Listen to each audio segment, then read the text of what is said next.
गरीब माँ बाप के लिए दुबई वाली बेटी लाई सोने की फ्रिज, एसी। देख रही हो बिंदु, कैसे सुनैना ने पाई पाई जोड़कर अपनी दोनों बेटी की शादी दुबई में की है। हाँ, अब दोनों बेटी दुबई में राज करेंगी। कुछ देर बाद दोनों ही बहन की विदाई हो जाती है और वो अपने ससुराल दुबई पहुंच जाती हैं। दोनों बेटी की शादी दुबई में करके सुनैना और रामवीर पर लाखों का कर्जा हो गया था, जिसे चुकाने के लिए रामवीर और सुनैना जमींदार के खेत पर फसल की कटाई का काम करते थे। जून जुलाई की कड़कती धूप में रामवीर फसल की कटाई करते करते वहीं बेहोश हो जाता है। अरे ये क्या हो गया, आप ठीक तो हैं? अरे कोई है, जरा देखिए मेरे पति को, ये क्या हो रहा है? सुनैना आसपास के लोगों से मदद मांगती है। कुछ लोग आकर रामवीर के मुंह पर ठंडा ठंडा पानी मारते हैं।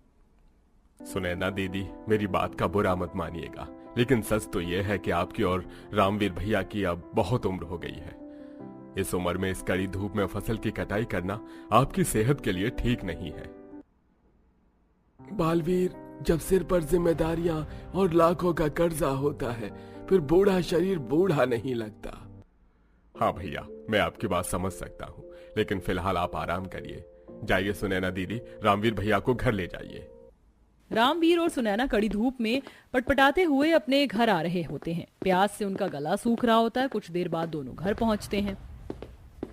सुनैना टीन के घर में रहा करती थी, जिस घर की चारों खिड़कियां टूटी फूटी थी। उन खिड़कियों से धूप की किरणें तेजी से घर में आया करती थी, जिसके कारण घर पूरा गर्म हो जाता था और मटके का पानी भी खौल जाता था। कविता मटके का खौलता हुआ पानी माँ और पिताजी के लिए लेकर आती है। रामवीर जैसे ही उस गर्म खौलते पानी को पीता है, वह पानी को मुंह से उगल देता है।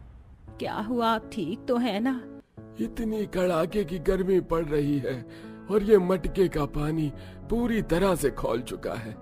इस पानी को पी के तो मेरा पूरा मुंह जल गया। आसपास की चारों खिड़कियां टूटी हुई हैं पिताजी, जिस वजह से धूप की किरणें तेजी से घर के अंदर आती हैं और पानी भी गर्म हो जाता है। रुकिए, मैं कुएं से आपके लिए ठंडा पानी लेकर आती हूँ। कविता मटके को कमर पर रखकर कुएं के पास पानी भरने आती है। कविता पानी भरने के लिए कुएं में जैसे ही मटके को डुबाती है कि गरम गरम पानी से उसका हाथ जल जाता है।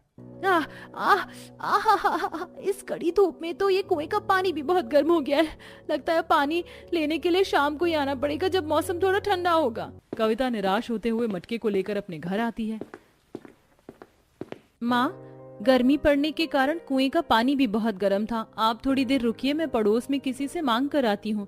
कविता पड़ोस की सरला के पास आती है।